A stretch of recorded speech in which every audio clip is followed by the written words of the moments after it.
Thank you very much, and it's a lot of fun for me doing this one because we're dealing with a very special man, a very special person.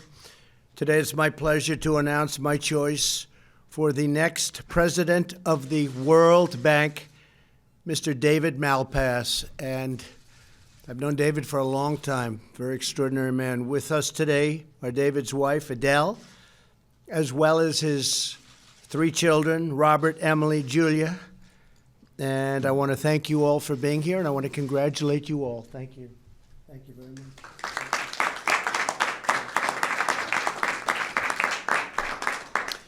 We're also pleased to be joined today by Secretary Stephen Mnuchin, Wilbur Ross, Alex Acosta, Ben Carson, as well as Ambassador Bob Lighthizer, who's right now negotiating with China. How you doing? Where's Bob? How you doing with China, Bob? Give him some breaking news. It's going well. Administrator Linda McMahon and Treasurer Jovita Carranza. Thank you all for being here. Thank you. Thank you very much. And Ivanka Trump, in case anybody missed. And Kellyanne, and a lot of great people. Following the resignation of former president of the World Bank, Dr. Jim Young Kim, I launched a broad search for a replacement after interviewing many very qualified candidates. I knew that David was the right person to take this incredibly important job. In addition to his current service overseeing the IMF and actually overseeing the World Bank as Undersecretary of International Affairs at the Department of the Treasury, David brings 40 years of experience in economics, finance, government, and foreign policy to his new assignment.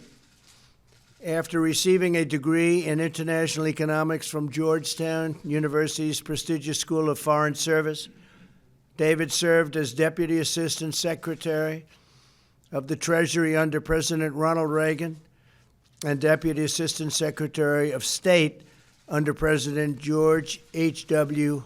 Bush. He distinguished himself as staff director of the Joint Economic Committee of the United States Congress, and he was named to the boards of many notable institutions and charities, highly respected man, including the Council of the Americas and the Economic Club of New York. The Wall Street Journal just said today in an editorial that David Malpass is an excellent choice, which is true. America is the largest contributor to the World Bank, giving it over $1 billion every year. My administration has made it a top priority to ensure that U.S. taxpayers' dollars are spent effectively and wisely, serve American interests, and defend American values. David has been a strong advocate for accountability at the World Bank for a long time. He has fought to ensure financing is focused on the places and projects that truly need assistance, including people living in extreme poverty. David was also critical of the creation of the World Bank's Women's Entrepreneur, and you know about the World Bank's Women's Entrepreneurs Finance Initiatives, and he will make it a priority to continue empowering women all across the globe. It's a very important thing, and it's a very important part, if it's properly handled, done by the World Bank. I am certain that there could be no better candidate to lead the World Bank than David, and we want to just thank David. He's been with me for a long time. He's been a supporter for a long time, a supporter in a financial sense. Even before I ran, he liked the job I did. I like those people somehow. But he's just a highly respected man, a brilliant man, and he's going to do very well. We'll be very proud of him. So I want to just introduce to the media, say a few words, David Malpass. David, thank you very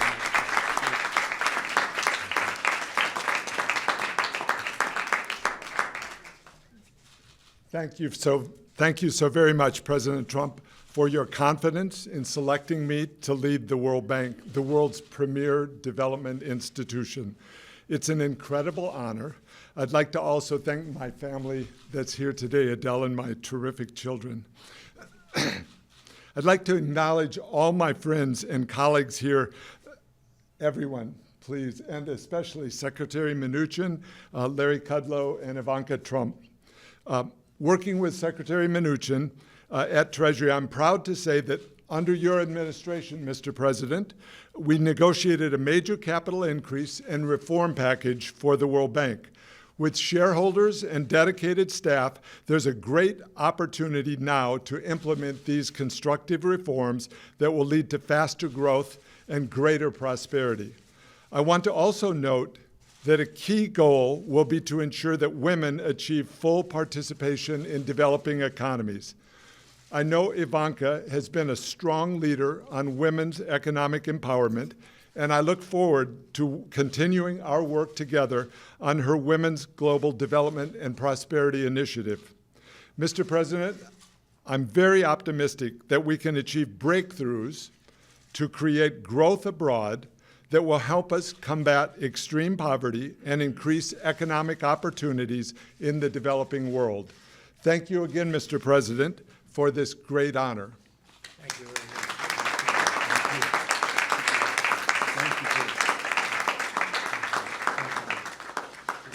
Thanks so much. Thank you very much. Can we ask you about your speech last night, sir? So during your speech last night, you decried what you called ridiculous political investigations. Yet this morning, the chairman of the House Intelligence Committee, Adam Schiff, said that he was going to launch a deep investigation into not only Russia, but your Did you say Adam Schiff? Adam Schiff. Oh, Said gee, that never he heard of him. Said that he would That launch wouldn't be an partisan, would it? investigation, Would that be partisan? But not only into Russia, but into your personal financial transactions. Can we get your reaction? On what basis would he do that? He has no basis to do that. He's just a political hack who's trying to build a name for himself, and I think that's fine because that's what they do. But there would be no reason to do that. No other politician has to go through that. It's called presidential harassment, and it's unfortunate, and it really does hurt our country. I just want to say that I was very honored by the statements made about the speech last night. We worked hard on it, and we love our country. It was very important. I think, for me to get up and say some powerful words, also some loving words, and some words of compromise. And it's been very well received. The speech, I think, has been very well received, in some cases incredibly well received. And I just want to thank all of those people that said such nice things about the job we did last night. Thank you very much. Thank you, everybody.